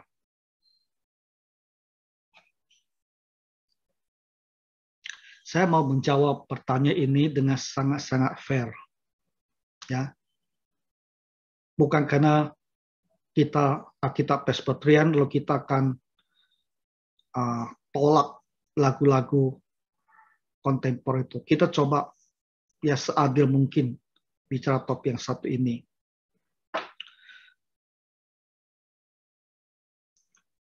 Lagu himne yang kita nyanyikan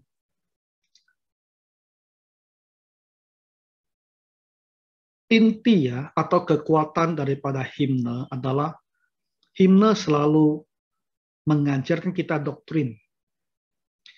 Dalam sayur-sayur yang kita nyanyikan, di situ ada teologianya. Di situ ada ajaran mengenai Tuhan gitu. Ada ajaran yang membuat kita lebih mengenal Tuhan.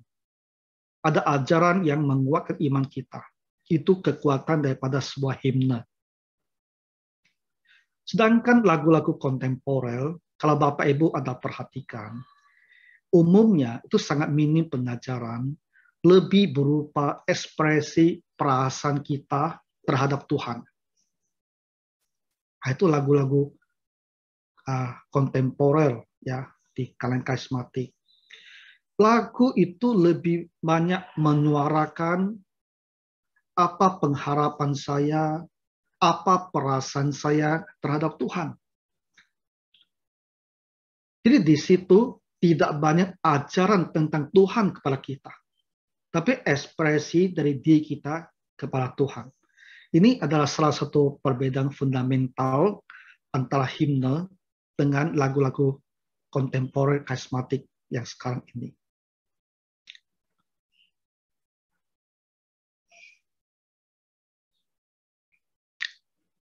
Lalu apakah kita tidak boleh nyanyikan lagu-lagu ini?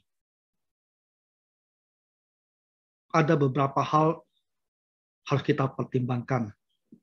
Pertama, kita harus menilai syairnya. Ya. Kalau syairnya di situ ada ajaran yang sesat, itu jelas tidak boleh kita nyanyikan. Dulu ada lagu bawahnya yang menyanyikan bahwa Allah Bapa yang mati di kayu salib gitu. Karena orang yang mengarang, kan lagu-lagu kontemporer itu siapapun bisa ngarang ini. Bapak Ibu duduk pun bisa ngarang lagu satu lagu, kasih musik jadi dia. Kan kebanyakan jemaat biasa yang tanpa banyak teologi gitu. Jadi dia saking mungkin menghayatinya, dia pikir Bapak sama anak itu sama. Bapak yang mati di kayu salib. Dan ditulislah ayat seperti itu. Jadi kita bisa menyanyi dengan sangat sendu sekali karena musiknya enak, tapi teologinya salah. Jadi kita pertama-tama kamu harus perhatikan syairnya. Kata-katanya itu secara teologis itu benar atau tidak salah. Kalau tak ada yang salah di situ, kita tes yang kedua.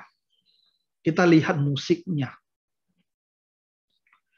Musiknya itu lebih menolong kita untuk menghormati Tuhan, untuk menganggap Tuhan itu tinggi dan mulia, atau musiknya itu lebih mengesankannya kita anggap Tuhan itu seolah-olah sesuatu hal yang biasa. Kamu lihat musiknya dulu.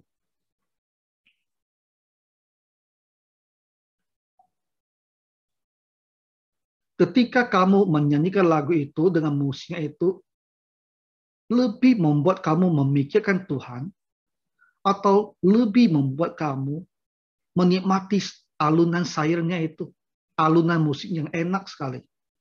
Kadang-kadang saya dengar orang buat lagu Kristen, kata-katanya Kristen, tapi musiknya itu apa atau tidak?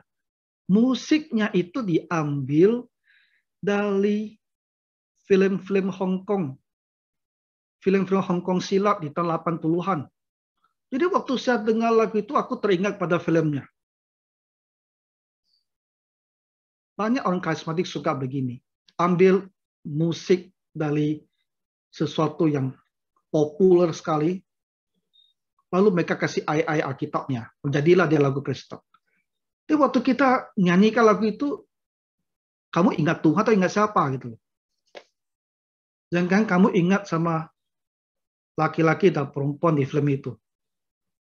Kamu bukan ingat Tuhan. Jadi musiknya itu harus kamu perhatikan sekali. Terus satu hal lagi adalah, kalau musiknya itu ya tak seirama dengan detik, detak jantung kamu, itu adalah lagu yang tak bagus. Dia itu detakannya itu bertolak belakang dengan detak jantung kamu. Jika kamu menyanyikan itu ya, suasana hatinya jadi sangat tak tenang. Itu bukan hal yang bagus.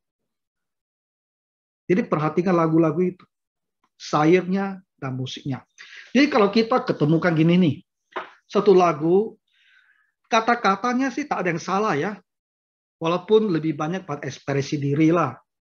Lalu musiknya pun baik ya, musiknya memang membuat kita memang lebih dekat kepada Tuhan. Contohnya apa? Lagu ini, lagu udah lama sekali ini. Betapa hatiku berterima kasih Tuhan. Tahu lagu itu? Betapa hatiku berterima kasih Tuhan. Syair lagu ini saya tak melihat ada sesuatu yang salah. Musiknya pun saya rasa membuat kita lebih dekat pada Tuhan kan? Betul tak? Jadi saya rasa lagu yang seperti ini ya, tak ada salahnya kalau kita bilang dinyanyikan orang Kristen. Maksudnya adalah, kalau kamu menyanyikan lagu seperti ini, saya tak merasa ada salahnya di mana gitu. Tetapi di gereja, apakah kita mau menyanyikan lagu seperti ini? Saya pikir demikian. Lagu ini munculnya di karismatik, populer juga di karismatik. Di mana-mana karismatik kami menyanyikan lagu ini. Dan kita tidak mau dianggap sebagai gereja karismatik. Kalau kita nyanyikan lagu ini terus-menerus di dalam kebaktian, di persekutuan, itu bisa mengasosiasikan kita dengan gereja karismatik. Nanti orang pikir kita ini semua karismatik juga. Apalagi kalau kita jumpai banyak lagu-lagu karismatik seperti ini yang kita nilai syair dan musiknya baik, lalu kebaktian kita nyanyikan semua lagu-lagu seperti ini. Orang benar-benar akan berpikir kita ini sudah karismatik. Padahal kita bukan. Itulah sebabnya di dalam persekutuan dan kebaktian, kita umumnya tak mau menyanyikan lagu-lagu ini. Walaupun lagu ini sebenarnya tidak ada salahnya. Kalau sekali-sekali ya kita masukkan satu lagu ini untuk kita nyanyikan, yang mungkin sesuai dengan tema khotbah, saya rasa tidak ada salahnya. Ya. Tapi kita tidak mau kebaktian kita diisi oleh lagu-lagu seperti ini. Ya, karena asosiasinya dengan gereja karismatik. Kita tak mau dianggap sebagai karismatik. Dan kita juga tidak mau lagu-lagu ini menggantikan himne kita, sehingga jemaat kita seolah-olah dimiskinkan ya oleh pengajaran firman Tuhan melalui puji-pujian. Karena lagu-lagu ini hanya mengekspresikan perasaan kamu, tak mengajarkan apa-apa. Jadi kalau dibilang berdosa tidak menyanyi lagu ini, kita nilailah lagu itu. Kalau lagu itu memang salah, doktrinnya salah, musiknya begitu duniawi, dan kamu nyanyikan, ya tentu kamu merasa ada yang tak baik, kan? Tapi kalau lagu yang dinilai tak ada salahnya, saya rasa akan menyanyikan, kita tak perlu merasa berdosa. Kita fair lah ya Bapak Ibu. Karena di kalangan kita juga kan, bisa saja kita mengarang sebuah lagu Kristen, dan kita kasih musiknya, kita nyanyikan juga. Ada juga hamba-hamba Tuhan, seperti hamba Tuhan pendeta saya, Reverend Timerito. Dia juga banyak menulis lagu-lagu, dan dicarikan musik-musik dari himne, menyanyikan juga di gereja. Kita tak bilang itu salah. Karena syairnya memang benar. Musiknya juga baik. Apa salahnya? Walaupun ini bukan disebut himne. Ini hanyalah puji-pujian Kristen. Nah, jadi inilah isu tentang lagu-lagu pujian ya.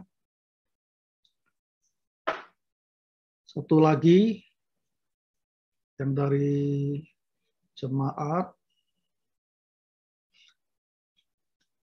Bagaimana hidup setelah kematian ya?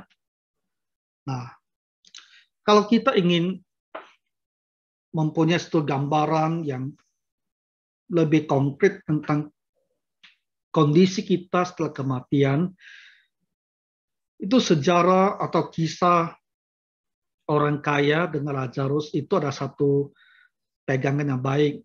Karena itu bukan sebuah perumpamaan, itu sebuah hal yang benar-benar terjadi. Kalau kita bisa orang Kristen yang sudah mati, maka di dalam roh, tanpa tubuh ini, di dalam roh, dia itu dalam kondisi sadar, ya, kondisi sadar, dalam kondisi ingat apa yang terjadi dalam hidupnya, dalam kondisi juga bisa mengenal yang lain, ya. dan dia berada di surga dalam keadaan yang baik, bukan di dalam keadaan terhukum. Nah, itu gambaran yang bisa kita peroleh dalam kitab Lukas tentang Lazarus dan orang kaya itu. Kalau kita lihat lagi di ayat-ayat firman Tuhan yang lain, kita bisa tahu lebih banyak sedikit ya tentang kondisi mereka yang meninggal, orang Kristen. Tapi saya rasa ini topik yang gereja kita udah ngerti sekali lah. Ya, karena kita udah sering bicarakan hal yang satu ini. Ini pertanyaan dari remaja tadi. Ya, anak remaja mungkin yang baru mendengar ya. Mungkin di komisi remaja bisa dijadwalkan suatu pertemuan ya untuk membahas hal ini lebih dalam lagi. Kemudian ada lagi ada pertanyaan lagi yang muncul. Nah, apakah pembaptisan sewaktu sakit ya dan tiba-tiba meninggal, apakah rohnya bisa selamat? Jadi pertanyaan begini, kalau seorang itu waktu dia sakit baru dibaptis, habis itu dia sudah meninggal, apakah rohnya bisa selamat? Nah, ini membawa kita kembali kepada doktrin tentang keselamatan. Apakah kita diselamatkan karena baptisan itu? Sama sekali bukan. Ya, bagaimana kita diselamatkan? Ketika kita mengetahui bahwa Tuhan Yesus adalah anak Allah yang menjelma menjadi manusia. Dan kita bilang, kita percaya itu adalah benar. Dia adalah juru selamat kita. Dan kita bilang, saya mau bertobat, sekarang saya tidak mau lagi sembahyang yang lain, atau saya tidak mau lagi jadi seorang yang ateis gitu loh, yang tak bertuhan. Saya sekarang mau menyembah Tuhan Yesus. Saya mau jadi seorang Kristen, saya mau ikut Tuhan Yesus. Iman seperti inilah yang menyelamatkan kita. Karena Tuhan perintahkan setiap orang percaya harus dibaptis, makanya kita mau dibaptis. Jadi baptis itu tidak membuat kita jadi orang yang selamat. Baptis itu menunjukkan bahwa kita mau patuh kepada perintah Tuhan. Jadi perintah Tuhan yang pertama-tama yang harus kita patuhi adalah dibaptis. Nah, hidup kita selalu mau patuh Tuhan di dalam ajaran-ajarannya yang lain. Jadi kembali ke pertanyaan tadi, kalau orang itu sudah percaya kepada Tuhan Yesus, sekalipun dia tak dibaptis, dia pun selamat. Jadi kalau dia habis baptis, dia langsung meninggal, dia pun selamat. Karena baptisan tak mempengaruhi keselamatan dia. Iman dialah yang menghasilkan keselamatan. Jelas ya? Oke. Kita lihat lagi ada satu pertanyaan yang di WhatsApp saya.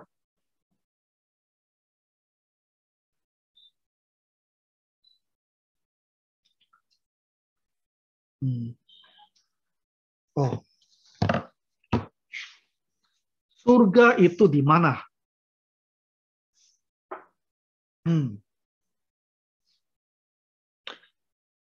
Surga adalah sebuah tempat. Surga bukan kondisi mental.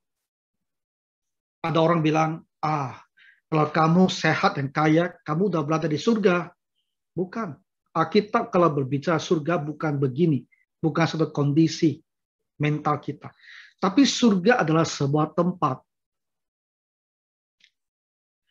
Ada hal-hal yang memang tak bisa sepenuhnya kita pahami. Dunia Tuhan adalah dunia roh. Dunia malaikat adalah dunia roh. Roh itu kan tidak punya bentuk, tidak punya materi, tidak punya jasmaninya. Jadi terkesan seolah-olah surga, tempat keberadaan roh ini, bukan sebuah tempat yang berupa fisik. Bumi kita adalah berupa fisik. Sesuatu hal bisa dilihat, bisa disentuh oleh panca indera kita. Jadi kalau Tuhan dan malaikat adalah roh, bukan ada materinya, terkesan seolah-olah surga itu juga seperti itu. Tak ada bentuknya, tak ada fisiknya, tak bisa ditanggapi oleh panca indera. Sehingga seolah-olah surga bukan sebuah tempat. Tapi kita harus ingat ya, ada hal yang sangat menarik gitu loh. Walaupun malaikat adalah dunia roh, tapi ada waktunya kan, ketika diperlukan, mereka berhubungan dengan manusia, mereka hadir dalam bentuk jasmani, bisa makan, bisa berbicara, ada wujudnya. Dan ini membuka kita pada satu pemahaman bahwa di dunia roh itu, walaupun mereka keberadaannya adalah roh, tapi keberadaannya juga bisa dalam bentuk fisik itu. Ini kita tak bicara tentang Allah, tapi tentang malaikat. Lalu kita lihat lagi, Elia naik ke surga. Elia naik dengan tubuh jasmaninya gitu loh. Rohnya ada dalam tubuh jasmaninya. Dan dia ke surga. Tubuh jasmani ini tentu membutuhkan sebuah tempat yang sifatnya adalah fisik. Jadi surga itu walaupun merupakan tempat dunia roh, tapi juga sebuah tempat yang punya fisik, punya dimensi. Sehingga manusia punya dimensi, 3 dimensi, itu bisa berada di situ. Nah, jadi kalau ditanya surga itu di mana, surga adalah sebuah tempat yang sifatnya fisik. Alkitab selalu berbicara tentang surga itu selalu dengan arahnya ke atas. Jadi di mana keberadaan surga ini kita tidak sepenuhnya tahu. Ada hal yang menarik lagi. Kamu lihat ya, Nabi Elisa. Ketika orang Yehuda dikelilingi oleh tentara-tentara Asyur yang ramai sekali, orang Yehuda kan ketakutan. Termasuk seorang hamba atau budak dari Nabi Elisa, dia juga ketakutan. Dan Elisa berdoa supaya Tuhan buka mata hamba ini. Dan dia melihat ada pasukan malaikat yang begitu besar di sekeliling mereka. Jadi ada yang berpandangan ya, ini hanya sebuah pandangan, bahwa dunia surga itu sepertinya adalah dunia yang paralel dengan dunia kita. Tapi dunia itu tidak kelihatan. Ketika Tuhan mau, Tuhan bisa buka mata kita melihat. Tapi kalau tidak, kita tak bisa melihat. Jadi surga bukan sesuatu yang jauh sekali entah di mana sana. Tapi dia ada di sekitar kita. Paralel dengan dunia kita. Hanya kita dikasih lihat atau tak dikasih lihat dunia itu. Dan itu hanya sebuah pandangan. Ya, kita tidak bisa secara mutlak mengatakan benar atau tidak, tapi itu sebuah pandangan. Yang jelas adalah surga adalah sebuah tempat, ya, karena Tuhan Yesus yang sudah bangkit dengan tubuh jasmani, dia terangkat ke sana. Elia juga ada di sana, ya, dan orang-orang yang mati, tabut roh juga di sana.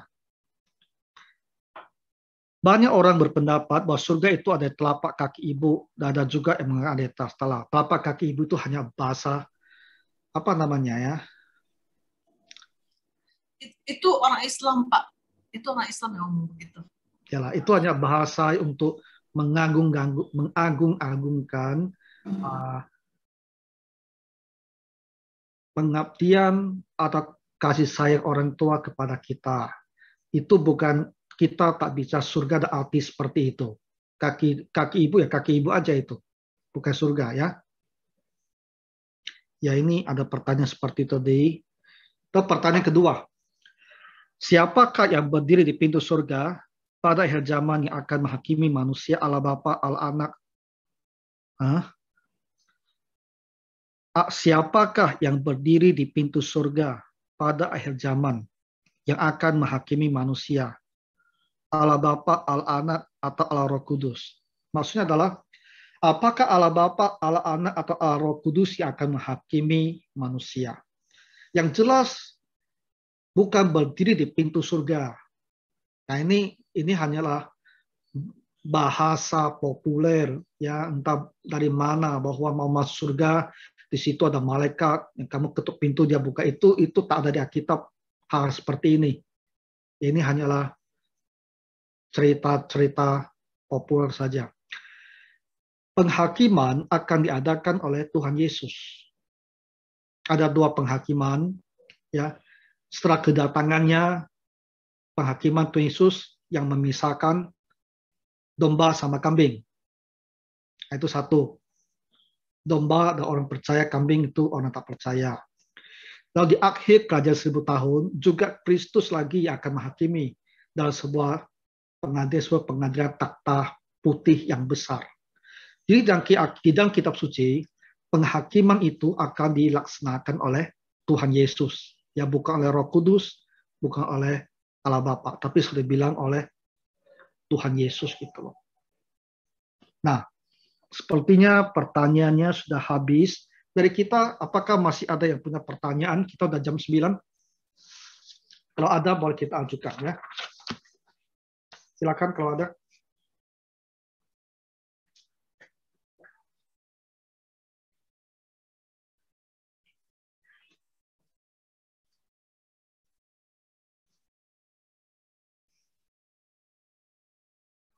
Apakah ada yang mau bertanya sebelum kita tutup?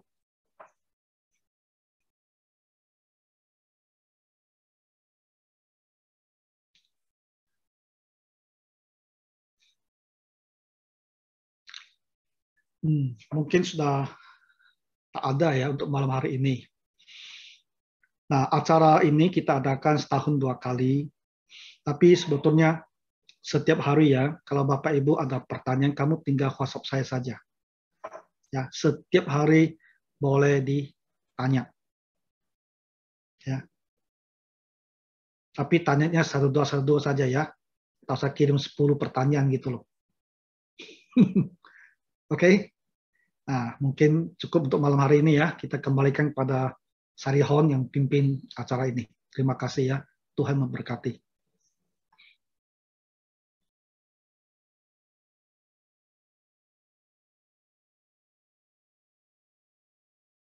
Bagi yang baru masuk, saya jawab dulu lah ya, sebelum kita tutup ya. Apakah orang yang beragama Katolik yang percaya pada Tuhan Yesus sebagai juru selamatnya, apakah juga diselamatkan Tuhan? Nah, ini juga satu pertanyaan yang saya mau jawab dengan hati-hati sekali, karena kita tak ada sukacitanya mengatakan orang masuk neraka gitu. Nah, gini. Di kitab Galatia, apa inti kitab Galatia? Galatia mengatakan ada namanya Injil palsu. Injil palsu itu apa? Di Galatia sendiri, Injil palsu itu adalah Injil yang mengatakan untuk bisa selamat, kita harus percaya kepada Tuhan Yesus sebagai juru selamat. Kemudian kita juga harus melakukan perintah-perintah hukum Taurat. Terutamanya kamu harus disunat. Jadi kalau kita ringkaskan, Injil palsu itu ada sebuah Injil yang mengatakan kita harus percaya kepada Tuhan Yesus, ditambah lagi dengan sejumlah hal yang lain. Baru kamu bisa selamat. Dan kata lain, kalau kamu hanya percaya kepada Tuhan Yesus, dan kamu tidak melakukan hal-hal yang lain, kamu tetap tak bisa selamat. Salah satu contohnya, ada gereja Kristen mengajarkan kamu harus percaya pada Tuhan Yesus dan harus dibaptis. Kalau kamu tak dibaptis, kamu tak bisa selamat. Nah, itu adalah ajaran Injil yang palsu. Ya, Injil palsu itu sangat bahaya sekali. Karena dia selalu ada Tuhan Yesusnya, tapi dia ada tambah-tambahnya. Tambah-tambahnya inilah yang membuat dia jadi palsu. Karena Injil yang sesungguhnya hanyalah kita percaya pada Tuhan Yesus dan kamu diselamatkan. Nah, kembali ke gereja Katolik. Katolik, kenapa kita bilang Injilnya palsu? Karena kamu harus percaya pada Tuhan Yesus. Pemahaman Katolik tentang Tuhan Yesus itu sama seperti kita loh. Dia percaya Yesus adalah anak Allah. Dia percaya Yesus adalah Tuhan. Dia percaya Yesus menjelma menjadi manusia. Doktrin tentang Kristus di Katolik sama di Kristen itu adalah sama. Tetapi di Katolik, selain kamu percaya pada Tuhan Yesus, kamu harus mengikuti sakramen. Kalau tidak, kamu tak bisa selamat juga. Jadi pertanyaan ibu ini, apakah orang yang beragama Katolik yang percaya pada Tuhan Yesus sebagai juru selamatnya, apakah bisa selamat? Kita harus bertanya kepada orang itu. Dia memang percaya pada Tuhan Yesus. Tapi apakah dia juga percaya bahwa untuk ke surga, dia masih bergantung kepada sakramen gereja? Kalau dalam hati orang itu meyakini, untuk ke surga, saya memang harus punya Tuhan Yesus, tapi saya juga harus mengikuti sakramen gereja. Kalau orang itu berpikir demikian, maka sesungguhnya dia itu percaya pada Injil yang palsu. Dan Injil yang palsu tidak bisa membawa kita ke surga. Tetapi kalau orang Katolik ini, dia baca Alkitab dan dia kenal Tuhan Yesus. Dan dia percaya yakin, oh karena Tuhan Yesuslah dia bisa selamat. Bukan karena sakramen gereja, bukan karena hal yang lain. Dia percaya keselamatan dia itu hanya karena Tuhan Yesus, bukan apapun yang lain. Sekalipun dia adalah anggota gereja Katolik, kita katakan orang ini orang yang selamat. Karena kepercayaannya itu benar dan tepat. Boleh ya, itu saja jawabannya tentang orang Katolik itu.